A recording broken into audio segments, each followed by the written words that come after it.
Hi guys, this is me Teacher Jean. So for today's video, we're going to learn chunking method of division. This is another way of solving division, guys. So mas madali ito para sa akin.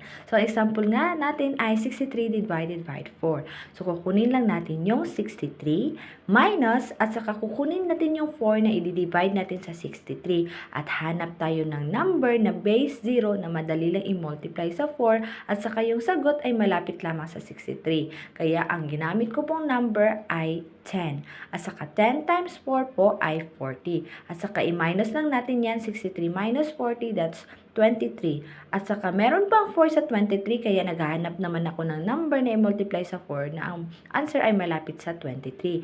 At saka yun nga ay 5 times 4, that's 20. So 23 minus 20, that's 3. So tinanong ko nga sarili ko kung meron pa bang 4 sa 3, wala na, kaya yung 3 ay nagiging remainder. So sagot naman po ay 10 plus 5 lang po, kaya 15, remainder 3. Yun lang po kung paano yun isolve. Kaya itry nyo ito kung nakuha nyo po yun. 74 divided by 6. So what is the answer po? Comment your answer. Bye!